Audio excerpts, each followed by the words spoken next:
स्वागत है आप सभी का मेरे इस यूट्यूब चैनल करियर सेटअप में। सप्लीमेंट्री स्टूडेंट्स के लिए डीजीटी की तरफ से एक बहुत बड़ा अपडेट है और अपडेट ये है कि डीजीटी के द्वारा सप्लीमेंट्री कैंडिडेट के लिए फ़ीस पेमेंट का लिंक जारी कर दिया गया है। अब जैसे ही मैंने फ़ीस पेमेंट की बात की और सप्लीमेंट्री की बात की तो यहाँ पर कई सारे स्टूडेंट जो है कि डाउट में होंगे, तो आप यहाँ पर बिल्कुल थोड़ा सा डाउट अपना क्लियर रखिए, क्योंकि अभी जिनका रिज़ल्ट आया है, यानी अभी ये लास्ट 28 फरवरी तक जिसका रिज़ल्ट आ चुका है, इनके लिए ये अभी फ़ीस का पेमेंट नहीं है। ये ओनली इसके पहले जिनका लेफ्टओवर कैंडिडेट थे या फिर सप्ली जिनकी लगी हुई थी, उनके लिए ये फ़ीस का पेमेंट है। फिलहाल यहाँ पर देख पा रहे होंगे डीजीटी की जो ऑफिशियल वेबसाइट है फ़ीस पेमेंट के लिए। यहाँ पर जब आप एग्ज़ाम फ़ीस पर क्लिक करते हैं यहाँ पर, तो यहाँ पर देख रहे होंगे यहाँ पर फ़ीस पेमेंट के लिए 3 गेटवे यानी लिंक जो कि दिए गए हैं। सबसे पहला जो लिंक है ये आईटीआई, और ख़ास बात इस बार की पेमेंट के लिए ये है कि आप आईटीआई अभी जो रिसेंटली पेमेंट हुआ तो उसमें ओनली आईटीआई को कर दिया गया था कि वही वो लोग ओनली फ़ीस पेमेंट करेंगे, बच्चों से कलेक्ट करके फ़ीस ऑफलाइन और फिर वो पेमेंट करेंगे। बट इस बार इस आईटीआई और एज वेल एज आपका स्टूडेंट यानी दोनों के लिए लिंक दिया गया है। यानी अगर आईटीआई करना चाहे तो इस लिंक से कर सकता है, और अगर स्टूडेंट अपना खुद से करना चाहे तो इस सेकंड वाले से अपना फ़ीस का पेमेंट जो है कि सप्लीमेंट्री का कर सकता है।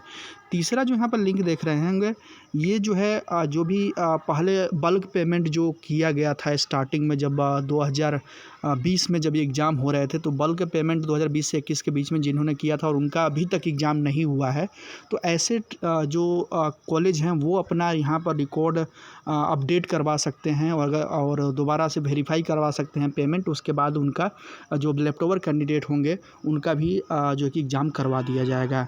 तो चलिए यहाँ पर सबसे पहले यहाँ पर हम देख लेते हैं कि फर्स्ट वाले जो लिंक में क्या है। तो पेमेंट बाय आईटीआई पर जैसे क्लिक करते हैं तो यहाँ पर जो पेमेंट करने का प्रोसेस ये रहेगा कि आपको यहाँ पर अपने कॉलेज का जो एनसीवीटी की क्रिएटर और अप्रूवर और लॉगिन होगी, उसके द्वारा आप यहाँ पर लॉगिन करेंगे।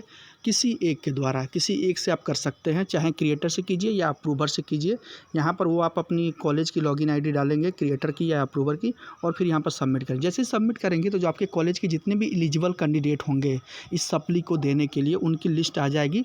उनमें से आप जितनों का फ़ीस जमा करते हैं उनको सेलेक्ट करके और फ़ीस का पेमेंट आसानी के साथ कर सकते हैं। ये कॉलेज के लिए प्रोसेस है। अब हम चलिए बात कर लेते हैं कि स्टूडेंट अगर करना चाहे तो वो कैसे कर सकता है। तो स्टूडेंट के लिए आपको क्या करना होगा, स्टूडेंट आप दोबारा उसी पेमेंट गेटवे पर जाएगा, एग्ज़ाम फ़ीस पर जा कर के, और यहाँ पर सेकंड ऑप्शन पर क्लिक करेगा। ठीक है। यहाँ पर जाने के बाद ये क्या करेगा, अपना कैंडिडेट रोल नंबर यहाँ पर डालेगा और अपना date of birth, roll number और डेट ऑफ बर्थ। इस बार थोड़ा सा डेट ऑफ बर्थ ऐड कर दिया गया, पहले रोल नंबर था ओनली। अब यहाँ पर आप अपना रोल नंबर और डेट ऑफ बर्थ डाल करके चेक कर सकते हैं। अब यहाँ पर मैं क्लियरली आपको इंस्ट्रक्शन दूंगा कि ये ओनली, अभी मैं ये नहीं बोल रहा हूँ कि आप फीस का पेमेंट कीजिए। अभी आपको जब तक आप अपने कॉलेज से श्योर ना हो जाइए, वहाँ से पहले जा कर के बात कर लीजिए, तभी आप पेमेंट कीजिएगा। बिना कॉलेज के बात किए हुए आप पेमेंट नहीं कीजिएगा।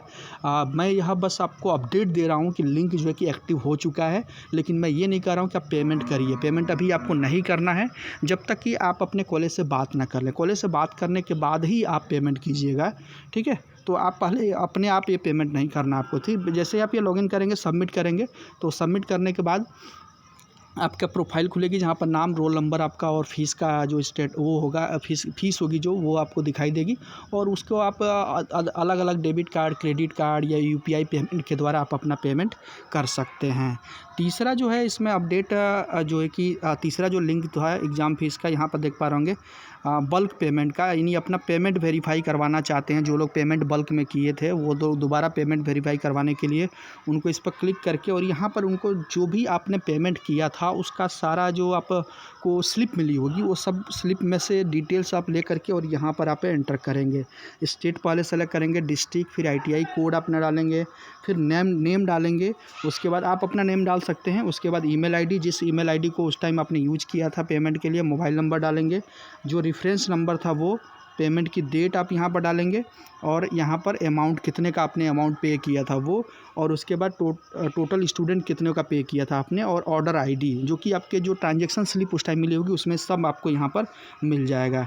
उसके बाद यहाँ पर चेक मार्क पर आई एग्री दैट ऑल एबो इन्फॉर्मेशन आर करेक्ट क्लिक करके और सबमिट पर क्लिक कर देंगे तो आपका पेमेंट वेरीफाई हो जाएगा। पेमेंट वेरीफाई होने के बाद आपके जो लेफ्ट ओवर कैंडिडेट होंगे यानी इनका जो एग्ज़ाम नहीं हुआ होगा उनका एग्ज़ाम डीजीटी के द्वारा कंडक्ट करा दिया जाएगा। तो इस तरह से आप ये तीनों माध्यम से अपना जो भी आपसे को रिलेट करता हो उससे आप पेमेंट का फ़ीस का पेमेंट या पेमेंट वेरीफाई करवा सकते हैं।